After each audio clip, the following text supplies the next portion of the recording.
No one is born hating another person because of the color of his skin or his background or his religion. People must learn to hate, and if they can learn to hate, they can be taught to love, for love comes more naturally to the human heart than its opposite. In last module, we have seen this quote of Nelson Mandela, that he says that if it is easy to learn hate, it will be easier to learn or to love other people, because love is part of our personality. It is a natural gift of God. Happy Freedom Day.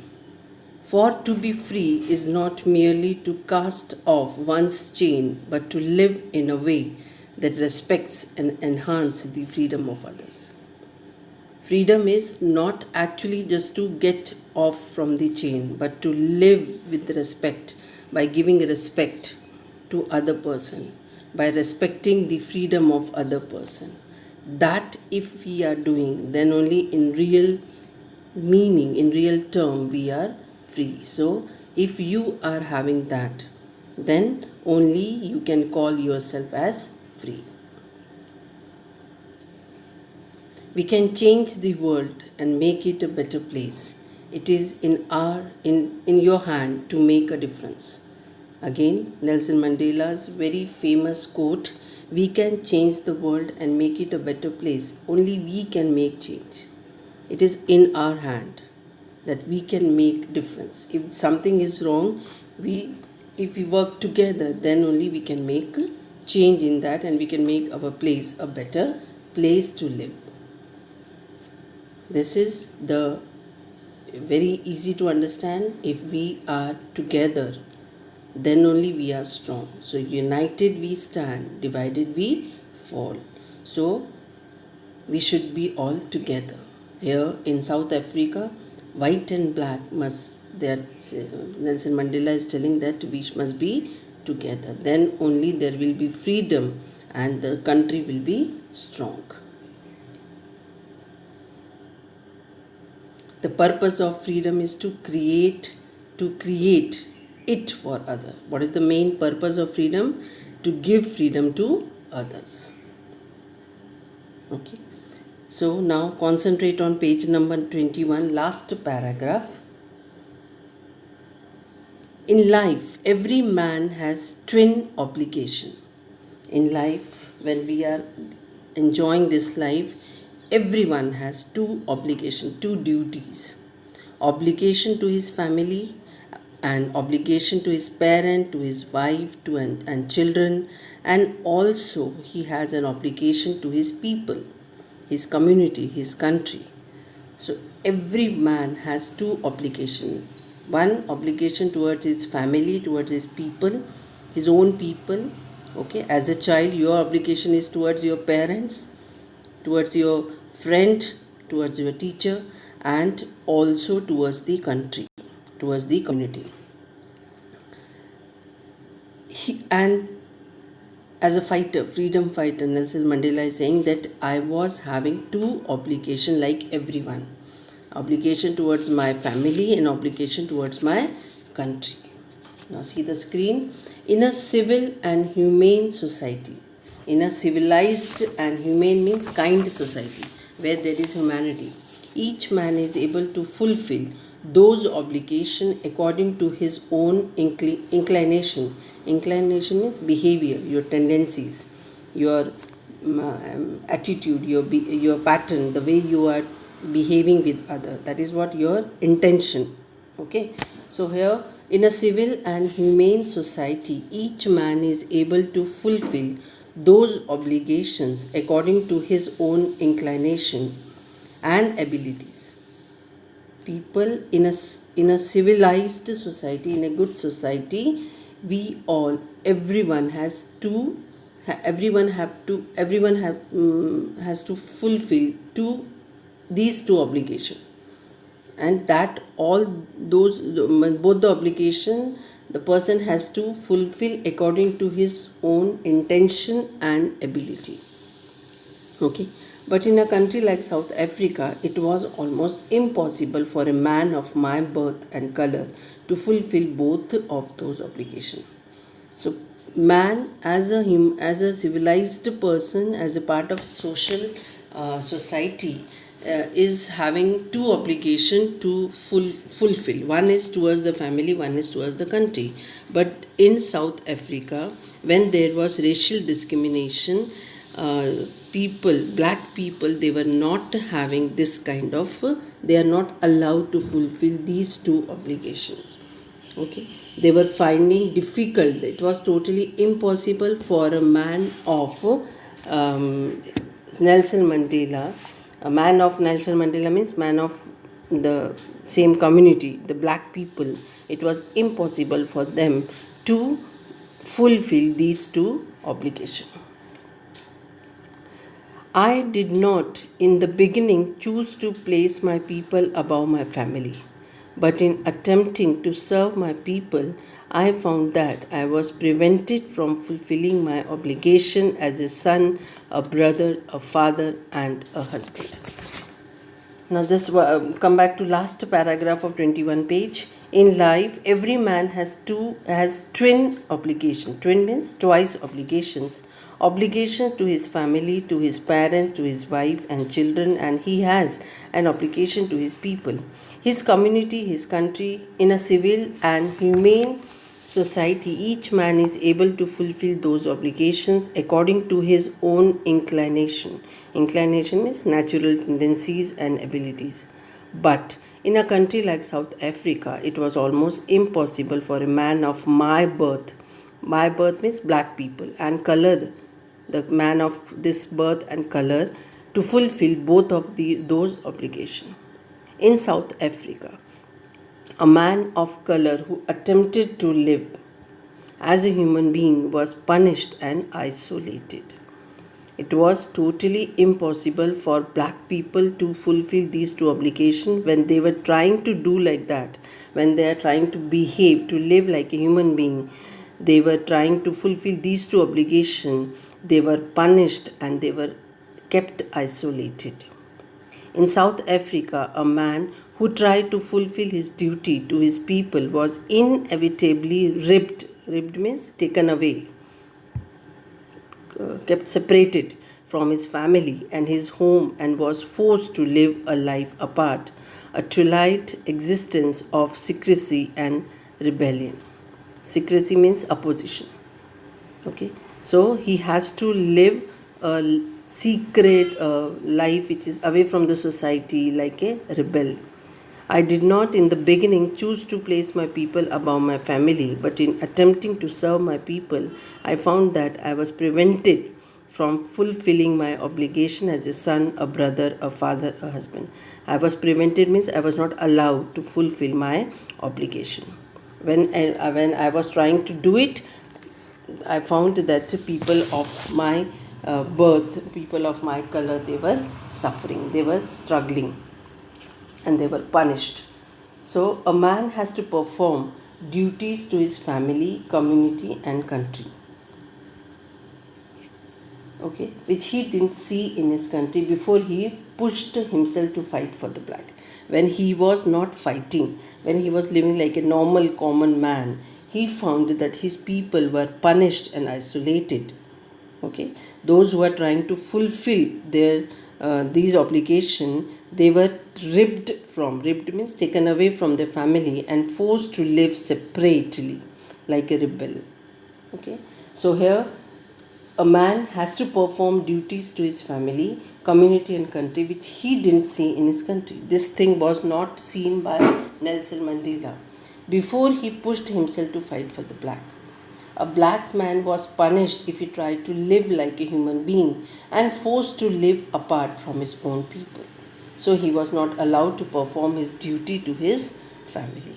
So when he found that his people were punished and isolated and kept separate, okay, they were not allowed to live a normal life, then he forced himself, he just pushed himself to fight for the the right of his people.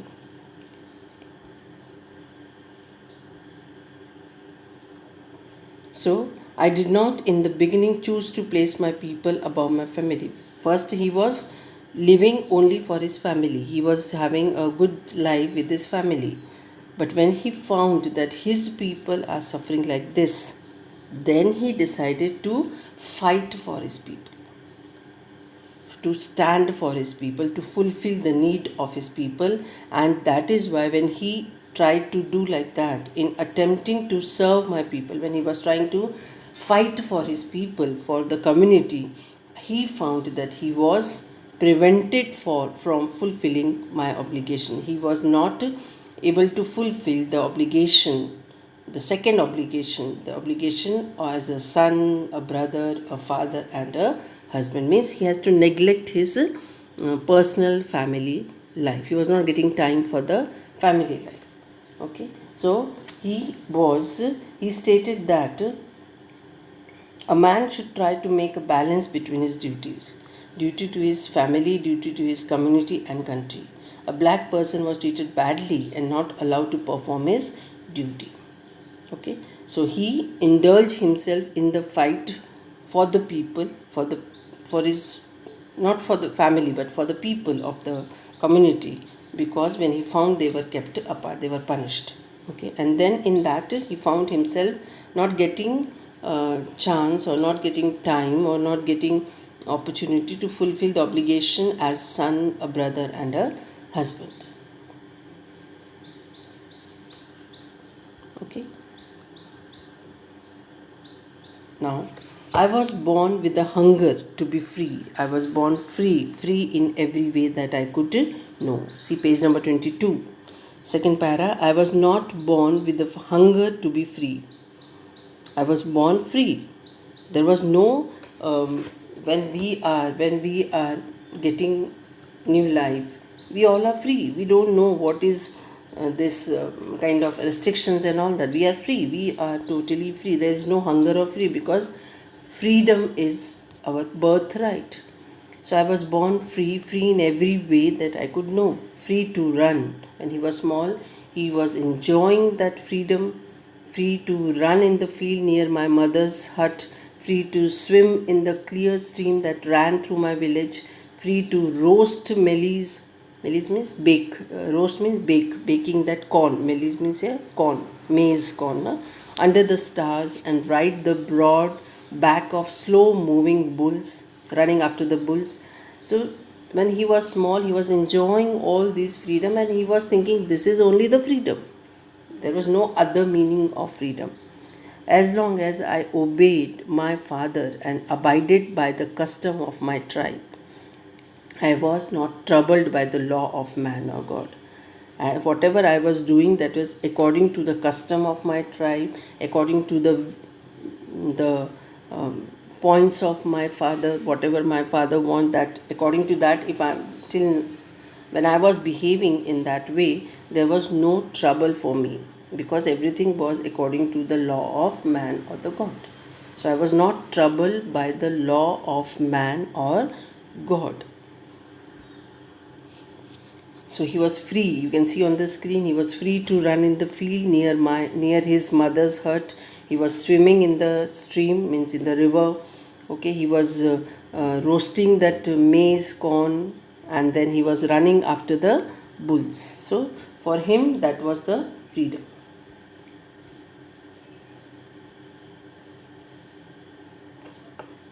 So he understood. He was when he was small, he was very happy that he is so free. He can enjoy his freedom.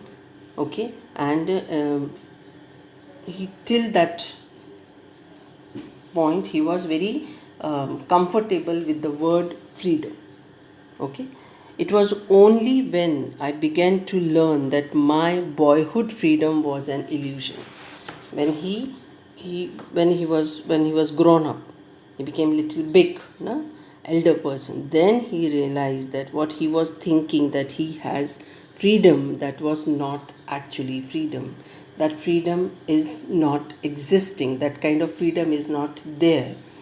So when he reached to boyhood, he understood the freedom what he was imagining for himself, that it is there, that was not found. when I discovered as a young man that my freedom had already been taken from me. Taken from me means not given to me. That I began to hunger for it.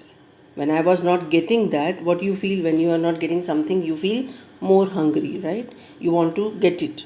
So when he was not getting that freedom, he started feeling to get that freedom.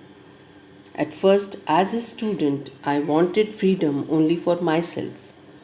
The transitory freedom of being able to stay out at night. What is the freedom for the young boys, young people to be free with the friends, to night do night go for night out, to enjoy whatever they want. That is what freedom for the young people, right? So the transitory freedom of being able to stay out at night, read what I pleased, and go where I choose. So wherever, whatever I want to read, I should be allowed to read. Wherever I want to go, I should be allowed to go. There should not be any restriction. If you at your age, you are getting all this freedom, means you are feeling you are free. But later, as a young man in Johannesburg, I yearned for the basic and honorable freedom of achieving my potential, of earning my keep, of marrying, of having a family, the freedom not to be obstructed in a lawful life. So, here, according to Mandela, freedom has many aspects. Like for a kid, it is to run and play. For an adult, it is to fulfill the needs of his own and his family. But real freedom is equal right for everyone. Real freedom is to create that freedom for others, to give that space, the freedom to others. That is what real freedom. So we can change the world and make it a better place if all are free. Okay, so for to be free, it is not merely to cast off unchained, but to live in a way that respect and enhance the freedom of others. So this is the real meaning of freedom.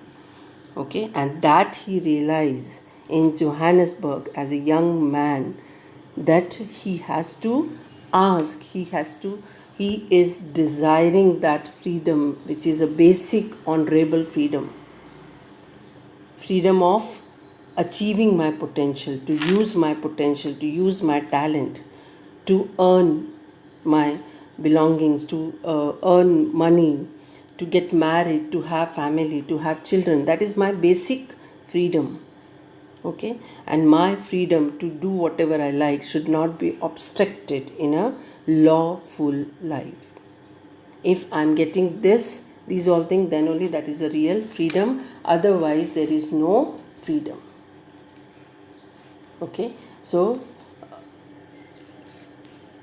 his hunger for freedom became great for the freedom of his people. So, as he started feeling that there is no freedom for him, he started more